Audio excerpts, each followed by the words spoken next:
오늘의 주요 뉴스입니다. 지난주 코로나19 주간 위험도가 6주 만에 전국과 수도권, 비수도권 모두 중간으로 한 단계 격상됐습니다. 지난주 코로나19 주간 확진자가 전주보다 35.5% 증가했고 감염 재생산 지수도 더 늘어 1.17을 기록한 결과입니다. 코로나19 확산세는 이번 주에 더 심해져 신규 환자가 5만 명대로 올라섰고 위중증 환자도 300명 선을 넘었습니다. 방역당국은 축제 등으로 인해서 최근 일주일 이동량이 2019년도보다 6%나 많았던 게 감염 확산의 요인이라고 분석하고 있습니다. 코로나19 7차 유행이 이미 시작됐으며 이달 중순에서 말쯤 정점에 달할 것이라는 전망이 나왔습니다. 정재훈 가천의대 교수는 지난주부터 계속되는 감염 추세가 이 같은 판단의 근거인데 7차 유행 정점의 규모는 6차 유행 정점인 18만여 명보다는 적을 것으로 내다봤습니다. 정부가 민간과 협력해 디지털 혁신을 이루기로 하고 이를 위한 로드맵을 내년 3월까지 내놓을 계획입니다. 공공데이터 개방을 막는 각종 규제를 없애고 민간 역량을 공공부문으로 끌어들여 상승 효과를 이끌어낼 방침입니다. 미국의 민간 우주기업 스페이스X는 미 우주군의 비밀위성 2기를 탑재한 팰컨 헤비 로켓이 발사에 성공했다고 밝혔습니다. 팰컨 헤비는 스페이스X가 보유한 가장 강력한 로켓으로 이 로켓의 발사는 지난 2019년 이후 3년여 만입니다.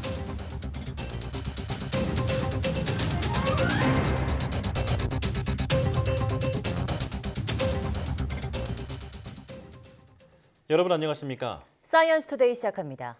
지난주 코로나19 신규 환자가 전주보다 크게 늘며 감염 재생산 지수는 1.17을 기록했고 주간 위험도는 6주 만에 전국과 수도권, 비수도권 모두 중간으로 한 단계 올랐습니다. 중앙방역대책본부는 지난주 코로나19 주간 확진자가 전주보다 35.5% 증가해 하루 평균 3만 3천 명대 환자가 발생했다고 밝혔습니다. 확산세를 가늠할 수 있는 감염 재생산 지수는 1.17로 전주보다 증가하면서 2주 연속 1을 넘겼고 이는 코로나19 유행 규모가 커지고 있다는 의미입니다. 방역당국은 코로나19 확진자 규모가 큰 폭으로 증가했고 신규 위중증 환자와 중환자 병상 가동률 등 대응 지표가 전반적으로 증가한 점을 종합적으로 고려해서 전국의 주간 위험도를 중간으로 평가했다고 설명했습니다. 방역당국이 최근 확진자 증가세와 관련해 축제 등으로 인한 대면 접촉 증가를 원인으로 꼽았습니다. 임수경 중앙방역대책본부 상황총괄단장은 사회적 거리두기 해제 뒤 이어지고 있는 행사나 축제를 통한 인구 이동과 대면 접촉 증가가 코로나19 환자 증가와 관련 있는 것으로 보고 있다고 말했습니다. 실제로 방대본이 휴대전화 이동량 자료로 분석한 지난달 24일부터 30일 사이 전국 이동량은 2억 8,891만 건으로 유행 직전인 2019년과 같은 기간보다 6.2% 증가한 것으로 나타났습니다. 향후 유행 전망과 관련해서는 다음 달부터 내년 3월에 걸쳐 유행 정점이 올 거라며 확산세 규모나 변이 바이러스 등의 추이를 지속적으로 감시하며 대응책을 마련하겠다고 덧붙였습니다. 코로나19 6차 유행을 이끌었던 BA.5 변이 바이러스 검출률이 다시 소폭 증가한 가운데 BF7과 BQ 등 다양한 세부 계통 변이가 동시에 유행하고 있는 것으로 나타났습니다. 중앙방역대책본부가 발표한 10월 넷째 주 국내 오미크론 변이 바이러스 검출률을 보면 BA.5가 전주보다 0.7%포인트 상승한 88.3%로 여전히 국내 우세종을 차지했습니다. 이어 켄타우로스 변이로 불리는 BA.2.75가 전주보다 1%포인트 늘어난 3.6%로 두 번째로 많이 검출됐고 BF7과 BQ1, BQ1.1은 1, 2%대로 일주일 전보다 검출률이 나란히 줄었습니다. 코로나19 확진자 규모가 증가하고 있는 가운데 7차 유행이 이미 시작됐다는 분석이 나왔습니다. 정재훈 가천의대 예방의학과 교수는 지난주부터 계속 환자가 증가하고 있는데 이는 일시적인 현상이 아닌 유행이 진행되고 있는 상황으로 보인다며 지난주부터 7차 유행이 시작된 것으로 판단한다고 말했습니다.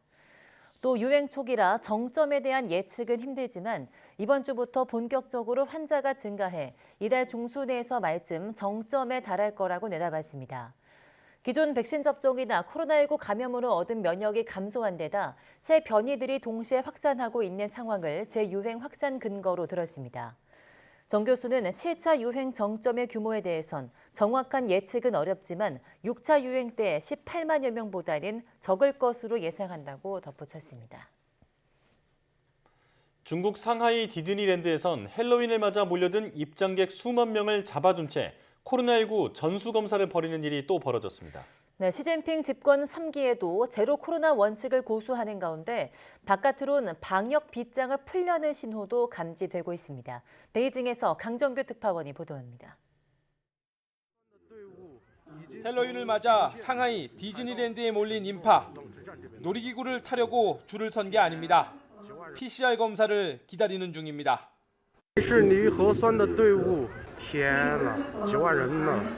이곳을 다녀간 사람이 코로나19 확진 판정을 받자 시설 전체에 폐쇄 조치가 내려졌습니다. 방역당국은 입장객을 모두 잡아둔 채 음성 확인을 받아야 집에 보내주기로 했습니다. 굳게 닫힌 출구는 12시간 가까이 지난 밤 10시 반이 돼서야 열렸습니다. 花车也没有，烟花也没有，反派的那个巡游也没有，就什么都没看到，然后还在里面等到现在快10点了才出来。 상하이 디즈니랜드에서는 지난해 이맘때에도 똑같은 일이 벌어졌습니다. 모두를 지키기 위한 선제 방역 조치였다지만 이후 상하이 도시 봉쇄를 막진 못했죠. 당시 책임자였던 리창 상하이 서기를 차기 총리로 낙점한 건 시진핑 집권 3기 방역 정책 방향을 가늠해 볼 수 있는 대목입니다. 실제 상하이 외곽에 3,000병상 규모의 격리시설을 추가로 지을 거란 말이 들리는 가운데 세계 최초 마시는 백신 접종이 시작된 곳도 바로 상하이입니다. 就像你在吃一杯奶茶一样，而且吸进去味道有点甜的。 출입국 격리 축소나 해외 항공 노선 증편 등 바깥으로 빗장을 푸는 이중 신호도 엇갈립니다. 그러나 현실에선 중국 내 감염 재확산에 따른 항공편 무더기 결항이 속출하고 있습니다. 시진핑 집권 3기, 밖으론 방역 고피를 풀고 안에선 계속 조인다면 봉쇄의 악순환에 더 깊이 빠져들 수밖에 없다는 지적이 나옵니다. 베이징에서 YTN 강정규입니다. 심장 박동이 멈추면 골든타임 4분 안에 심폐소생술을 해야 생존율이 올라갑니다. 이태원 참사를 계기로 심폐소생술 등 재난안전대응법을 익히려는 사람들이 크게 늘었습니다. 김평정 기자입니다. 이번 이태원 참사에서 사망 원인은 대부분 외부 압력에 의한 심장박동 정지로 추정됩니다. 안타까운 사고를 접한 뒤 심정지 환자를 살리기 위한 심폐소생술 영상을 찾아보거나 교육을 신청하는 경우도 늘었습니다. 심정지 환자는 골든타임 4분 안에 심폐소생술을 해야 생존율이 2배 이상 높아집니다. 먼저 심정지가 의심되는 환자가 생기면 어깨를 가볍게 두드리면서 반응을 확인합니다. 어떠세요? 반응이 없으면 즉시 119에 신고하고 환자의 얼굴과 가슴을 관찰해 호흡이 있는지 확인합니다. 호흡이 없으면 평평한 곳에 환자를 눕힌 뒤 가슴 아래쪽 정중앙에 깍지 낀 두 손으로 손바닥을 대고 체중을 실어 압박합니다. 1초에 2번 하는 속도로 30번 압박합니다. 그 다음 인공호흡을 2번 하는 것이 원칙이지만 의료인이 아니라면 심폐소생술만 계속해도 괜찮습니다. 일반인의 경우에는 정확하게 기도 확보를 유지하는 것이 어렵기 때문에 인공호흡이 비효율적일 수 있습니다. 따라서 심정지 초기에는 가슴 압박 소생술만 진행하는 것을 권고드리고 있습니다. AED라고 적힌 자동 심장 충격기를 함께 사용하면 생존율이 3배 더 올라갑니다. 안내 음성에 따라 패드를 붙이고 전기 충격 버튼을 누를 때는 주변 사람 모두 환자 몸에서 떨어지도록 해야 합니다. 자동 심장 충격기를 같이 사용하는 경우에는 환자의 회복에 도움이 될 수가 있습니다. 따라서 주변에 자동 심장 충격기가 있다라고 하면 반드시 같이 사용하실 것을 권장드립니다. 심폐소생술을 시행하거나 심장 충격기를 사용할 때는 환자의 상의를 벗기는 것이 원칙입니다. 하의와 허리띠, 신발을 벗길 수도 있는데 이는 몸을 압박하는 것을 제거해 혈액순환을 돕기 위해서입니다. YTN 김평정입니다.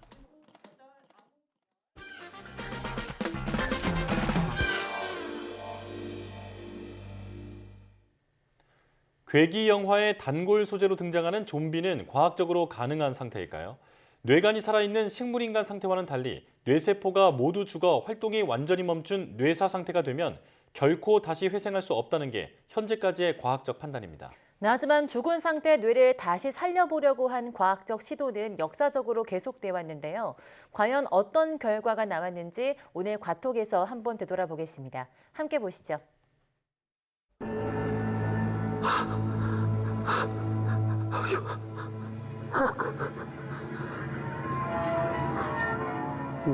나는 지금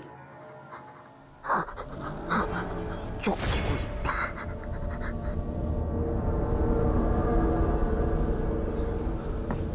바닥난 체력과 얼마 남지 않은 식량. 하지만 그 무엇보다 힘든 건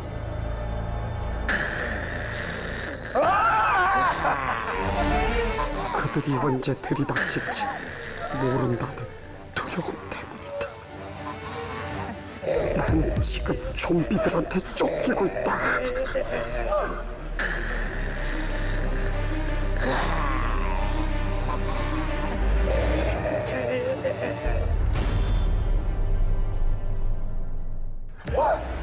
잠깐만, 아이고, 들어가라.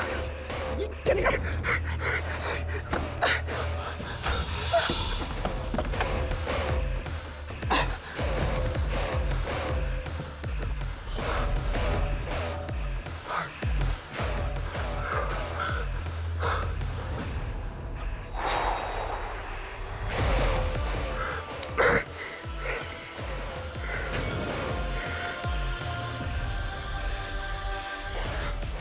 나는 코브라 박사다. 이렇게 좀비가 창궐하게 된 건 순전히 내 연구 때문이었다. 며칠 전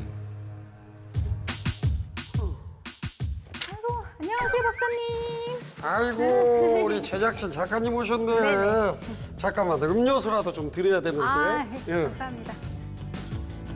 그런데 아, 이거 좀비 바이러스 약물이랑 음료수병이 똑같잖아. 이건가? 자, 아유, 요즘 고생 많으셔서 맛있는 음료수 드시면서 목 좀 축이셔요. 아, 예, 감사합니다.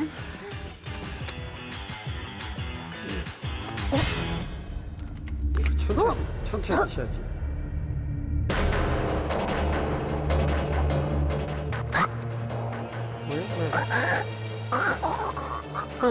왜 그래?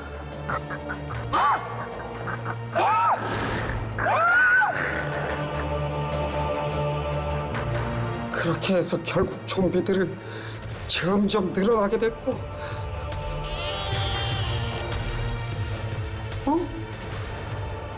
누구야? 누구세요? 사람이에요? 생존자가 있었다니. 괜찮아요? 네, 저 여기 계속 숨어 있었어요. 물도, 식량도, 근데 여기 없어요. 우선은 그러면 같이 힘을 합쳐서 찾아봅시다. 그렇게 의기투합하기로 한 두 사람 조심스럽게 밖의 상황을 살펴보는데 저기 크림빵. 좀비가 크림빵을 들고 있어요. 아, 저 크림빵을 가져오면 좋을 텐데.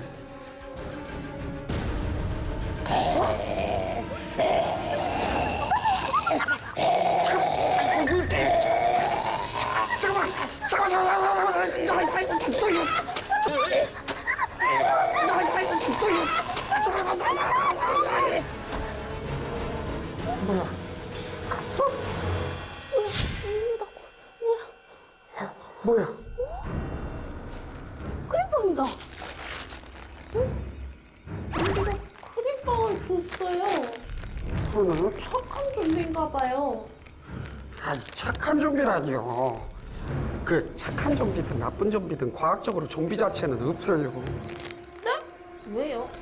아니, 좀비가 죽어있던 애가 살아난 건데, 죽어있다는 거는 뇌사, 즉 뇌가 멈춘 상태라는 거예요. 그러니까 한 번 멈춘 뇌는 다시 살릴 수가 없어요. 아니 근데 근데 가끔 뉴스를 보면 뇌사자가 깨어난다. 막 이런 뉴스도 있잖아요. 그거는 이제 뇌사자랑 식물인간이랑 헷갈려 해서 그런 거예요. 식물인간하고 뇌사자는 개념이 달라요. 인간의 뇌는 크게 대뇌, 소뇌, 뇌간으로 나뉘는데요. 식물인간은 대뇌의 일부 기능만 멈추었을 뿐 호흡과 소화를 조절하는 뇌간은 활동하는 상태입니다. 그래서 가끔 의식불명 상태에서 회복해 정상 생활로 돌아가는 사람이 있는 거죠. 하지만 뇌사자는 뇌간을 포함 뇌 전체의 활동이 완전히 정지된 상태로 뇌세포가 전부 죽어 뇌의 활동이 멈춘 것을 의미합니다. 한마디로 좀비란 뇌사자가 다시 살아난 것과 같다는 얘기인데 이건 과학적으로 불가능합니다. 근데 저 사람은 왜 좀비가 된 건데요? 그건 내 실험이 아주 성공적이었다는 얘기고, 사실 과거에도 죽은 시체를 살려내려는 시도는 여러 번 되어왔죠. 1803년 런던. 이탈리아의 물리학자 지오바니 알디니는 실험을 준비 중이었다.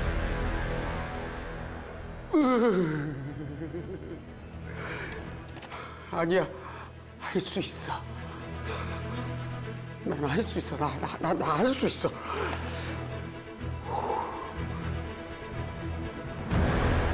그는 교수형을 당한 사형수의 시체를 구해 다시 살리고자 했는데 전기로 큰 충격을 주면 시체가 되살아날지도 모르지. 그가 생각해낸 방법은 전기 충격 요법으로 시체에 배터리를 연결한 후 강한 전기 충격을 주는 것이었다. 자, 되나 보자. 하나, 둘, 셋.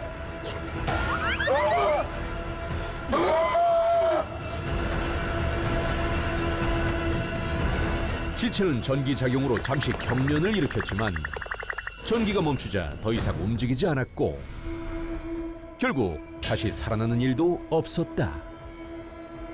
하지만 알디니 이후에도 이런 비슷한 시도는 계속 이어졌습니다. 1930년 미국 캘리포니아 대학교 생물학자인 로버트 코니 씨는 혈액응고 방지제와 스테로이드가 혼합된 액체를 시체에 주입했다. 시체 안에서 피가 다시 흐르자 잠시 움직이는 현상이 발생했는데 하지만 거기까지일 뿐 더 이상의 기적은 일어나지 않았다. 그런데 최근 놀라운 결과가 발표됐어요. 무슨 결과요? 예일대학교 과학자들이 인간은 아니고 죽은 돼지의 뇌를 되살려내는 그 실험을 했거든요. 연구팀은 죽은 지 4시간이 지난 돼지에게서 뇌를 분리해 그 안에 혈액을 모방한 특수용액과 산소를 주입했는데 몇 시간 후 뇌 속의 일부 신경세포와 교세포, 혈관세포 등의 기능을 회복한 것이다. 뇌세포는 다시 살려낼 수 없다고 알려졌지만 이 연구로 뇌세포에도 회복 능력이 있다라는 것이 밝혀졌죠. 그럼 저거는 좀비들. 저들은 비과학적인 존재들이에요. 우리 같은 과학 코너에서 굳이 리스펙트, 존중해줄 필요가 없는 겁니다.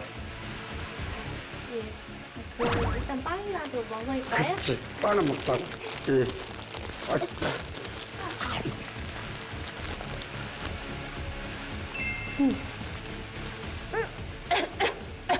된다?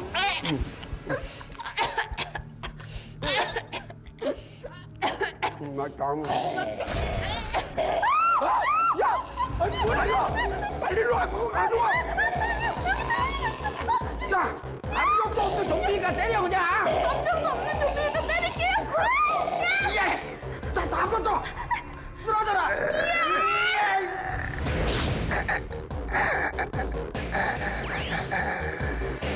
그렇게 쓰러진 좀비는 마지막으로 무언가를 전달하는데 뭐 글로 오냐? 이거 사이다. 사이다. 제가 사례가 들려서 사이다를 주려고 했나 봐요. 감정도 없다면서요. 너무 착한 줄 몰랐지.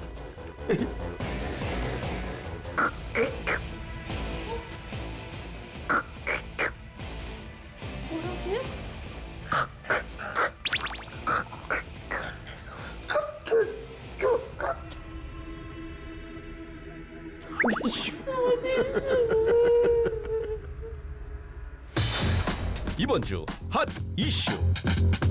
온라인과 오프라인을 뜨겁게 달굴 엄청난 페스티벌이 온다. 그것은 바로 2022 소프트웨어 교육 페스티벌. 2022 소프트웨어 교육 페스티벌은 오는 1일부터 7일간 열리는데요. 소프트웨어와 인공지능에 대한 이해 증진과 교육 활성화를 위해 지난 2015년부터 8년간 열려온 행사입니다. 올해도 전시와 다양한 체험, 강연 등 여러 콘텐츠들이 준비되어 있는데요.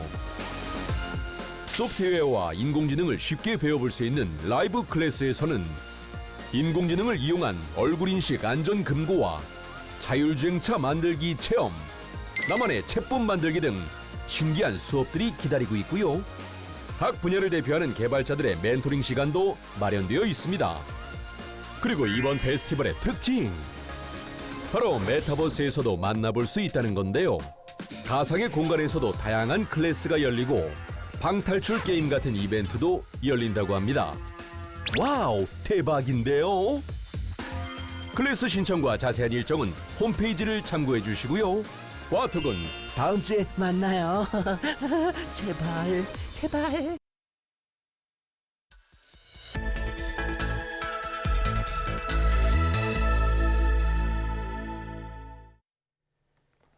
병을 일으키는 비정상적인 유전자를 정상 유전자로 바꾼다면 완치를 기대할 수 있을 텐데요. 이런 식으로 유전자를 치료제로 이용하기 위해선 치료용 유전자를 목표 세포에 효과적으로 전달하는 기술이 중요합니다. 네, 오늘 바이오 위클리에서는 치료용 유전자의 전달체로 이용되는 아데노 관련 바이러스, 즉 AAV를 업그레이드하는 기술을 개발하는 아바타 테라퓨틱스의 조승희 대표, 또 이 회사를 취재한 이성규 기자 두 분과 함께 자세한 내용 이야기 나눠보겠습니다. 어서 오세요. 네, 안녕하세요. 자, 먼저 본격적인 질문에 앞서서 우선 유전자 치료제가 정확히 어떤 것인지부터 설명해 주시죠. 유전자 치료제는 말 그대로 유전자를 치료 물질로 이용하는 개념의 치료제를 말하는데요. 예. 이 질병 가운데는 그 병의 원인이 유전자 이상에 있는 질병들이 많이 있죠. 네. 뭐 대표적으로 유전질환 뭐 이런 걸 꼽을 수가 있는데, 이 유전자 치료제는 고장이 난 유전자를 정상 유전자로 바꿔주거나 뭐 교정하는 방식의 치료제입니다. 네. 이 유전자를 치료제로 이용하기 위해서는 이 치료용 유전자를 세포 내로 전달하는 일종의 전달체가 필요한데, 네.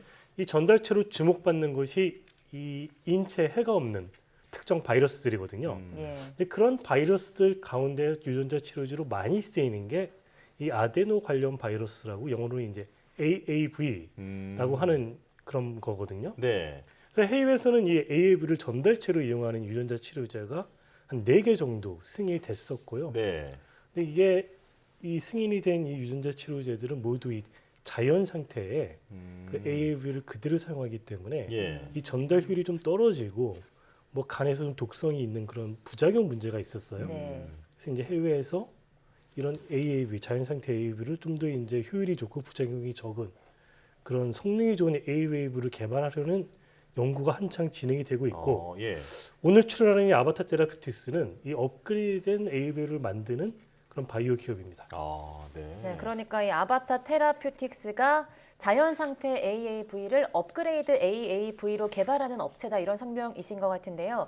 AAV라는 용어가 다소 낯설게 느껴지거든요. 예. 이 아데노 관련 바이러스, 정확히 어떤 바이러스입니까? 예, AAV는 자연계에 존재하는 바이러스로서 과학자들이 아데노 바이러스를 연구하다가 발견한 인체에 해롭지 않은 바이러스입니다. 네. 현재 임상에 활용되는 AAV는 대략 13개 타입의 야생형 AAV가 보고되고 있습니다. 네. 바이러스는 또 다른 바이러스의 도움 없이는 증폭할 수 없는, 즉 복제가 불가한 바이러스입니다. 네. 그렇기 때문에 안전합니다. 그래서 또 혈청형에 따라 다르지만 대략 전체 인구의 30에서 60% 정도가 AAV를 가지고 살고 있어서 인체에 해가 없다고 볼 수가 있습니다. 저희 과학자들은 자연계에 존재하는 이러한 AAV의 유전자를 가공하여 치료제에 적합하게 쓰고 있고 그것을 또 제조합 AAV 또는 리컴비넌트 AAV라고 부릅니다. 제조합 AAV는 치료 유전자와 이 유전자를 보호하는 바이러스 껍데기로 구성이 되어 있습니다. 네. 지금 이제 그 AAV 아데노 관련 바이러스에 대해서 대략적으로 설명해 주셨는데 사실은 이제 이 아데노 관련 바이러스하고 비슷한 바이러스로 우리 아데노 바이러스라는 게 있잖아요. 그렇습니다. 이게 이제 아스트라제네카가 만든 그 코로나19 백신에도 쓰였던 백신이잖아요. 아데노 바이러스가. 그렇습니다. 이 아데노 관련 바이러스는 이 아데노 바이러스는 또 어떻게 다른 건가요? 예, 제가 더 다른 점을 좀 설명을 드리겠습니다. 우선 아데노 바이러스는 AAV보다 지름이 약 4배 정도 크고 강한 면역 반응을 일으킵니다. 이 부분이 백신으로서 활용되는 특성입니다. 그러나 아데노 바이러스는 치료 유전자의 발현 기간이 4주 이내로서 장기적인 유전자의 발현이 요구되는 희소질환 치료 목적에는 맞지가 않습니다. 또 암과 같은 치료에도 맞지가 않습니다. 따라서 이 아데노 바이러스는 AAV와 다르게 세포 또한 특이성이 없이 전신에 넓게 영향을 미치기 때문에 고용량 투여가 필요한 희소질환 치료제로 사용될 경우 독성의 문제가 또 있는 문제가 있고요. 이에 비해 AAV는 혈청형에 따라 기본적인 세포 특이성과 기관 특이성이 존재하므로 고용량 투여 시에도 상대적으로 안전한 그런 장점이 있습니다. 현재 개발돼 임상에 들어간 유전자 치료제 중 절반 이상이 AAV를 전달체로 사용하고 있습니다. 이제 치료 목적으로는 아데노 바이러스보다 아데노 관련 바이러스가 더 적합하다라는 설명이었는데요. 그렇습니다. 이 1회 치료비용이 20억 원에 달하는 이 졸겐스만하는 그 유전자 치료제, 이 유전자 치료제에도 이 AAV가 쓰였잖아요. 그렇습니다. 이 AAV가 구체적으로 어떤 역할을 하는 건가요? 예. 유전자 치료제라는 것은 다양한 치료 전략을 담고 있는 치료 유전자, 즉 유전자를 증폭하거나 교정하는 설계도를 인체 세포 안으로 전달해 DNA 수준에서 병의 진행을 정지하거나 완치를 목표로 하는 물질입니다. 치료 유전자의 전달을 통해 가능한 치료 전략은 결함 유전자의 보충, 편집, 소거 등이 있습니다. SMA라는 질병, 즉 척수성 근위축증은 태어나면서부터 특정 유전자의 결함으로 신경계통의 문제가 발생해서 출생 후 1년 이내에 몸을 가누지 못하고 사망하는 심각한 유전병입니다. 졸젠스만은 방금 말씀드린 치료 전략 중 결함 유전자의 보충 전략을 활용한 유전자 치료제로서 SMN1이라는 유전자를 포함한 치료 유전자를 AAV를 통해 전달을 합니다. 이렇게 치료 유전자가 전달이 되면 SMA, 즉 스파이널 머스큘러 어트로피라는 증상이 개선이 됩니다. 그러니까 이제 지금 그 유전자 치료제 졸겐스만을 사례로 설명해 주셨는데 원리를 사실은 여기에 쓰였던 그 AAV가 지금 승인도 됐지만은 어떤 이게 자연 상태의 걸 이용을 해서 한계도 있다면서요? 한계가 있습니다. 그동안 제품화가 된 AAV 유전자 치료제는 총 4개가 있습니다. 모두 자연계에 존재하는 AAV를 활용한 것입니다. 2016년에 출시된 글라이베라는 AAV1, 즉 혈청형 1번 타입을 활용을 하였고요. 2017년에 출시된 럭스터나는 AAV2번, 2019년대 시장에 나온 졸젠스만은 AAV9번, 2022년도에 출시된 업스탄자는 AAV2번이라는 자연계에 존재하는 AAV를 활용합니다. 그러나 위에 자연계에 존재하는 AAV는 인체 내에 목표로 한 특정한 세포에만 표적을 하지 않기 때문에 간과 같은 기관에도 전달이 됩니다. 이로 인해 고용량 투여를 할 경우에는 간 독성 같은 부작용이 발생할 수도 있고 많은 그런 임상에서의 어떤 셋백들이 있었습니다. 또 인체 내의 면역 시스템인 항체에 자연계 AAV가 인지가 되기 때문에 중화가 됩니다. 그렇기 때문에 약효가 떨어지는 단점도 존재를 합니다. 따라서 고용량 투여와 면역 억제 요법이 필요한 경우도 있는데 이러한 이유로 치료 비용이 천문학적으로 늘어나게 됩니다. 그렇군요. 그런 이유로 자연계 AAV를 개량한 바이러스를 개발하고 있다라는 그렇습니다. 말씀이신 건데요. 자, 이성규 기자가 현장을 직접 다녀왔습니다. 영상 보고 질문 이어가겠습니다. 지금 이게 어떤 데이터를 보여주는 거예요? 이 데이터는요, 저희가 울트라 센트리퓨지라는 장비로 AAV를 정제한 거고요. 이 밴드는 이제 AAV의 순도 정도를 나타내는 겁니다. 이 밴드 상에서 지금 어느 게 순도가 좋은 밴드예요? 앞에서 보시는 것처럼 이렇게 3가지 밴드가 진하게 나와야지 순도가 가장 좋다고 말할 수 있고요. 지금 이제 이 실험실이 그 AAV 바이러스를 연구하는 실험실이잖아요. 다루는. 근데 이게 바이러스다 보니까 좀 뭐랄까 좀 이렇게 감염 이런 위험 이런 건 없는 거예요? 저희가 쓰는 바이러스는 그렇게 감염도가 높지 않아서 매우 안전하다고 볼 수 있습니다. 그 이제 이 아바타 테라피스가 이제 AUV의 어떤 그런 단점을 극복하기 위해서 그 예. 엔지니어링 이 업그레이드 AUV를 개발하고 있잖아요. 예. 이 구체적으로 어떤 내용인가요? 예, 엔지니어링에 대한 그 이야기를 갖다가 저희가 하기 위해서 우선 저희는 AAV 분야에서 저용량 투여로 약효를 낼 수 있게 사람 체내의 항체가 인지가 덜 되는 면역 회피 AAV를 설계를 하고 있습니다. 네. 동시에 저희가 표적으로 하는 신경세포에 더 잘 전달이 되면서 간에는 전달이 덜 되게 설계함으로써 오프타겟 효과를 줄이고자 노력하고 있습니다.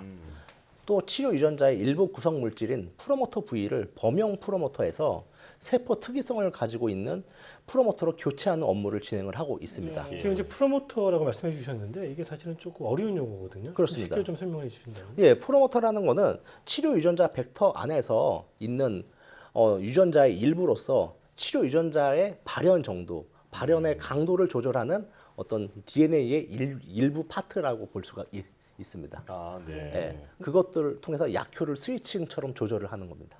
전 좋은 프로모터를 달면은 더 약효를 낼 수 있다. 그렇습니다. 이렇게 이해할 수 있는 거죠? 예, 그렇습니다. 그래서 아까 말씀드린 위의 구성 요소들, 그 프로모터와 그 캡시드 이런 것들을 갖다가 같이 저희의 아바타 테라피스만의 메카니컬 모델링을 기반으로 한 그런 공정 기술과 결합을 해서 네. 시너지를 일으켜서 저희가 약효는 높으면서 단가는 저렴한 치료제 생산에 도움이 될 것으로 그런 물질들을 기대하면서 생산을 하고 있습니다. 예. 네. 그렇다면 이제 아바타 테라퓨틱스 회사의 궁극적인 뭐 비전이랄까 향후 발전 방향은 어떨까요? 예. 아직 희소 질환에 더욱 적합한 유전자 치료제라는 약물이 근래에 주목받는 이유는 두 가지가 있다고 생각을 합니다. 네. 첫 번째는 생명의 청사진이라고 할 수 있는 유전자 수준에서의 약물이 작동해 질병의 근본 원인을 해결한다는 측면이 있습니다. 예. 두 번째는 유전자 치료제에서 파생된 정밀의학의 개념이 파킨슨병이나 암과 같은 커먼 디지즈로의 적용 가능성이 있습니다. 두 번째 이유에서 저희 발전 방향을 유추해 볼 수가 있습니다. 즉 저희 아바타 테라피틱스는 유전자 치료제 회사로서 환자 개개인의 유전자 스크리닝 그리고 맞춤형 약물의 설계, 생산 그리고 그것들을 최단 기간에 최소 비용으로 종료함으로써 환자의 건강과 국가 건강보험 재정의 건전성에 이바지하는 것을 목표로 하고 있습니다. 예. 자, 유전 질환을 유전자를 교체하거나 치료를 해서 근본적으로 이제 병을 정복할 수 있다면 정말 획기적인 변화가 기대가 되는데요. 자, 마지막으로 국내 바이오 산업 발전을 위해서 대표님께서 제안하실 말씀이 있을까요? 예. 국내 바이오 산업 발전을 위해서 감히 한 말씀 드리자면은 네. 우선 제약 바이오 산업, 특히 유전자 치료제 산업은 한국과 같이 기계, 소재, 전자, IT 등의 기초가 튼튼한 국가에서 형성될 수 있는 산업이라는 점을 모두가 인식이 되었으면 좋겠습니다. 예. 이 말은 바이오 산업이 규모의 경제가 되면 각각의 산업계에 파급력이 발생하여 서로 시너지를 일으킬 수 있다는 의미로서 바이오 산업이 발전하면은 각 산업, 각 분야가 시너지를 일으키며 발전할 것이므로 바이오 산업의 정부 정책이나 민간 투자도 기존의 발달한 산업과 제약 바이오 산업과의 연계를 좀 더 정밀히 연구해서 효율적이고 장기적인 산업 육성 정책이 나올 것으로 기대를 하고 있습니다. 네. 예. 오늘 이제 업그레이드 AAV를 예. 활용한 유전자 치료제 전달 기술에 대해서 이야기 나눠봤는데요. 이 기술이 좀 더 고도화가 돼서 많은 환자들에게 도움이 될 수 있었으면 좋겠습니다. 예. 오늘 말씀 여기까지 듣겠습니다. 아바타 테라퓨틱스 조승희 대표이사 그리고 이성규 기자와 함께했습니다. 고맙습니다. 네, 고맙습니다.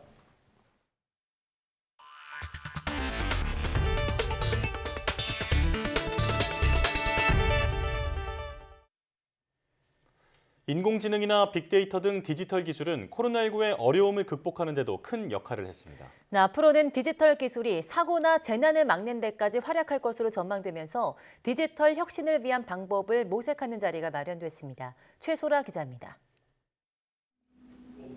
감염병에 대한 궁금증을 해결해주는 챗봇부터 자녀 백신을 확인해 접종 예약까지 할 수 있는 비대면 시스템까지 코로나19를 거치며 인공지능과 빅데이터, 클라우드 등 디지털 기술은 국민 불편을 해결하는 데 도움됐습니다. ICT 전문가들은 앞으로는 디지털 기술이 인간의 불편을 해결하는 것을 넘어 사고와 재난을 막는 데 큰 역할을 할 것으로 내다보았습니다. 인공지능을 활용하면 현재 슈퍼컴퓨터로도 예측하기 힘든 태풍 등 자연재해를 더 정확하게 예측해 피해를 줄일 수 있다는 겁니다. 특히 현실 세계를 컴퓨터 속에 똑같이 구축해 놓는 디지털 트윈 기술을 활용하면 사고 위험을 사실적으로 실험할 수 있어 불의의 사고를 막는 데 도움될 것이라는 전망이 나왔습니다. Unfortunate tragedy like the Itaewon incident last weekend, and I think this digital twin concept it always will be helpful if we can really know something just a few minutes earlier than late. You definitely can really do a lot of things to prevent any damage which you can cause.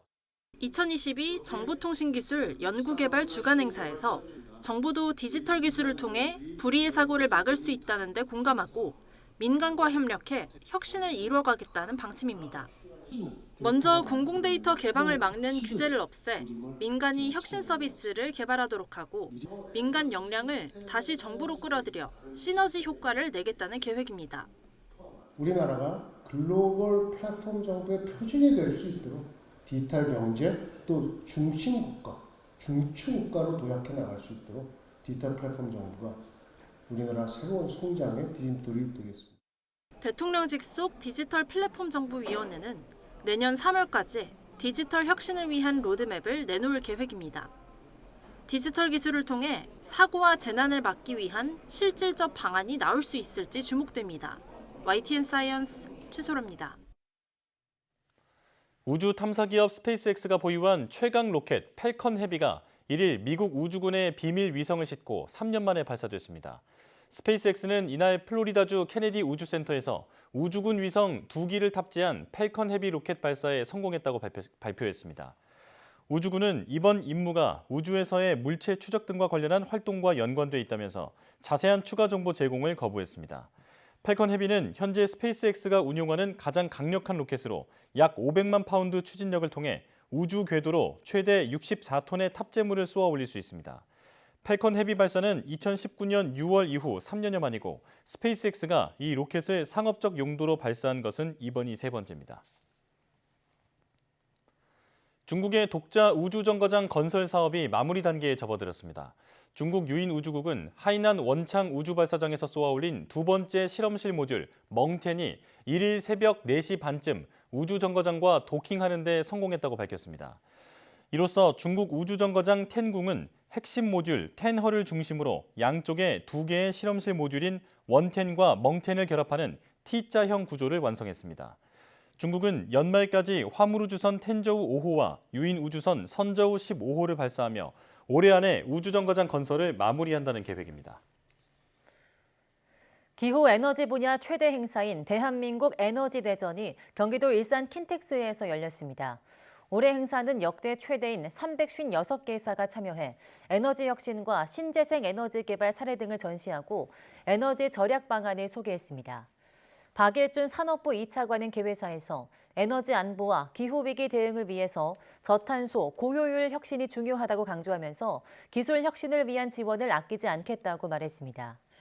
행사에는 삼성과 LG전자 등 가전업체들도 참가해 에너지 저감 기술과 고효율 제품을 선보였습니다.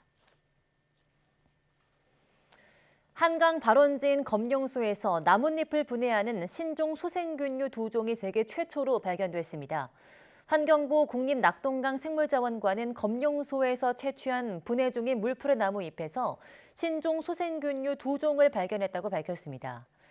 수생균류는 물속에 녹아있는 산소인 용존산소가 풍부하고 깨끗한 강물에 쌓여 분해 중인 유기물에서 주로 발견됩니다.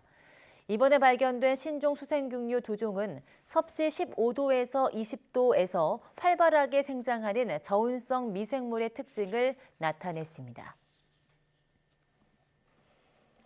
네, 올해 김장 적정 시기는 예년보다 하루에서 3일 빨라져 중부지방의 경우 11월 하순부터가 될 전망입니다. 민간 기상사업자 K웨더는 올해 11월 중하순과 12월 기온이 예년보다 낮아 김장 시기가 다소 빨라지겠다고 밝혔습니다. 이에 따라 김장 적기는 중부와 남부 내륙이 11월 하순에서 12월 상순, 동해안 12월 상순에서 중순, 남해안은 12월 하순에서 1월 상순으로 전망됩니다. 지역별로는 서울 11월 29일, 대전 11월 30일, 광주 12월 7일, 대구 12월 5일, 부산 1월 6일 등입니다. 보통 김장은 일평균 기온이 4도 이하이고 최저 기온이 0도 이하로 유지될 때가 적기로 이보다 기온이 높으면 김치가 빨리 익고 기온이 낮으면 배추가 무나 얼어서 제맛을 내기 어렵습니다. 소비자 물가가 석 달 만에 다시 오름폭을 키웠습니다. 전기와 가스 등 공공요금이 역대 최대폭으로 인상된 영향이 컸는데요. 앞으로도 불확실성이 큰 상황이 이어질 것으로 보입니다. 조태현 기자입니다. 러시아의 우크라이나 침공과 이에 따른 가스 공급 차질이 이어지자 정부는 지난달 전기요금과 가스요금을 일제히 인상했습니다. 연료비 증가분의 일부를 요금에 반영하고 특히 대용량 사용자는 부담 능력과 소비 효율화 효과 등을 고려하여 추가적인 조정을 하겠습니다. 그리고 이렇게 오른 공공요금은 고스란히 소비자 부담으로 이어졌습니다. 지난달 소비자 물가가 1년 전보다 5.7% 오른 겁니다. 지난 8월과 9월 2달 연속 둔화하던 물가 상승률이 지난달에 다시 커진 모습입니다. 특히 전기와 가스, 수도는 23% 넘게 상승해 통계 작성을 시작한 뒤 가장 높은 오름폭을 기록했습니다. 농축수산물과 공업제품, 외식을 포함한 개인 서비스도 치솟았습니다. 가격 변화가 큰 농산물과 석유류를 제외한 근원 소비자 물가는 4.8% 상승했습니다. 지난 2009년 2월 이후 13년 8개월 만에 가장 큰 오름폭입니다. 물가의 기조적인 흐름 자체는 여전히 고공행진을 가리키고 있는 셈입니다. 물가 정점은 6.3%를 기록한 지난 7월이 유력하지만 기본적으로 이런 흐름이 지속된다면은 물가 상승률이 6%대 이상으로 올라가지는 않을 거라고 기대하고 있는 상황이기 때문에 7월 정점일 가능성이 있다고 보고 있습니다. 당분간 5%대 고물가가 이어질 가능성은 여전합니다. 그러니까 근원 물가를 이번에는 오히려 좀 중요시해야 될 것 같고요. 근원 물가가 그렇게 쉽게 안 빠진다면 고물가는 상당 기간 좀 길어질 가능성도 있겠다는 생각이 됩니다. 한국은행도 내년 1분기까지 소비자 물가 상승률이 5%대를 이어갈 것으로 예상했습니다. 이에 따라 오는 24일 올해 마지막 기준금리 결정회의가 관심입니다. 물가를 잡기 위한 강공을 이어갈지 아니면 부작용 관리를 위한 속도 조절에 나설지를 두고 고심을 거듭할 것으로 보입니다. YTN 조태현입니다.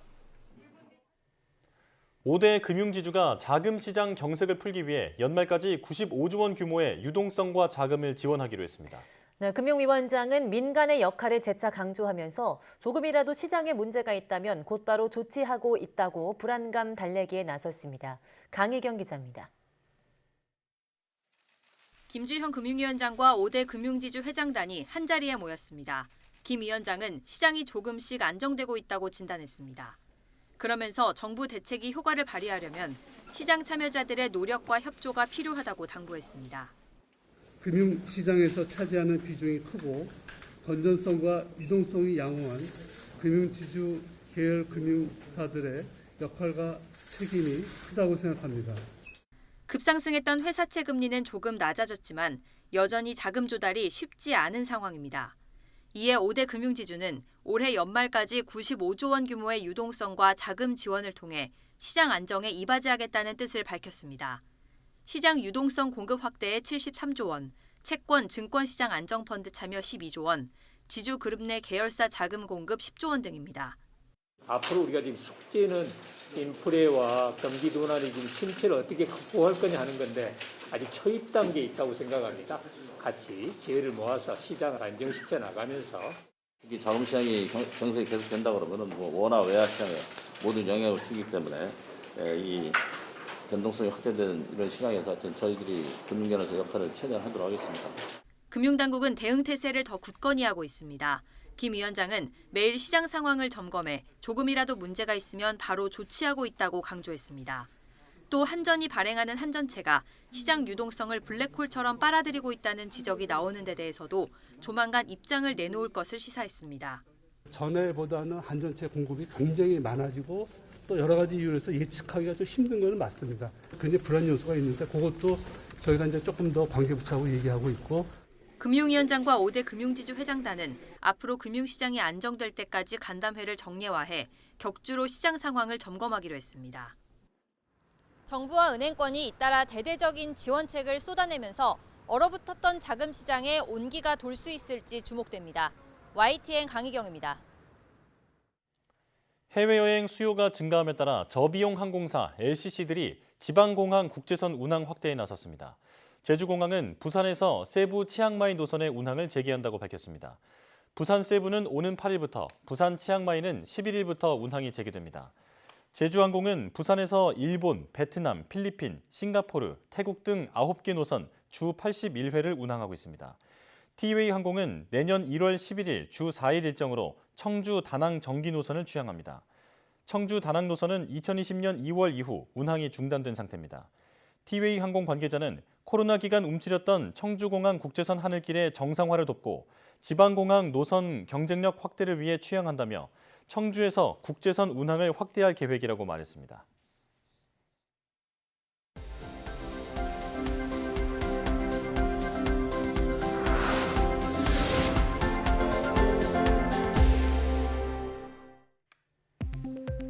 국내 연구진이 리튬 2차 전지 제조 공정에서 나오는 리튬 폐액과 폐반응 용기 등 폐기물에서 자원을 회수하는 기술을 개발했습니다. 한국지질자원연구원은 자체 개발한 친환경 습식 전원 기술을 적용해 리튬 2차 전지 폐기물에서 탄산 리튬과 수산화 리튬, 제올라이트 함유 물질 등을 회수하는 데 성공했다고 밝혔습니다. 이번 기술은 리튬 2차 전지 품귀 현상 속에서 고부가 가치의 물질을 회수하고 재자원화하는 저비용 기술이라는 점에서 의의가 있다고 연구진은 설명했습니다. 대구경북과학기술원 디지스트는 호흡기 전문기업 셀릭스와 산소호흡기용 이산화탄소 흡착제 개발을 위한 업무 협약을 체결했다고 밝혔습니다. 이에 따라 디지스트와 셀릭스는 인체 해가 없는 이산화탄소 흡착제 소재 개발과 흡착제 재사용이 가능한 교환 시스템 개발 등을 목표로 공동 연구를 진행합니다. 이산화탄소 흡착제는 지하철 역사와 백화점 등 다중이용시설에서 화재가 발생했을 때 유독가스를 차단하기 위해서 산소호흡기 내부에 들어가는 소재입니다. 국내 연구진이 버려지는 나무를 수소로 전환하는 새 기술을 개발했습니다. 포스텍 유니스트 공동연구진은 몰리브덴 기반의 저렴한 금속 촉매를 이용해 폐목재를 분해해 수소로 만드는 공정기술을 개발했다고 밝혔습니다. 연구진은 이 기술은 물질 연전달 효율을 극대화하는 미세 유체 기술을 적용해 기존 폐목재 분해의 12시간 공정 시간을 30분으로 대폭 줄였다고 설명했습니다. 과학기술정보통신부가 수여하는 이달의 과학기술인상 11월 수상자로 서울대 기계공학부 고승환 교수가 선정됐습니다. 고승환 교수는 인체 장기의 생리학적 특성을 모사할 수 있는 장기 모사 칩 제작의 시간과 비용을 크게 줄일 수 있는 초소형 구조체 기술을 개발한 공로를 인정받았습니다. 과기정통부는 우수한 연구개발 성과로 과학기술 발전에 공헌한 연구자를 매달 1명씩 이달의 과학기술인으로 선정해서 장관상과 상금 1,000만 원을 수여하고 있습니다.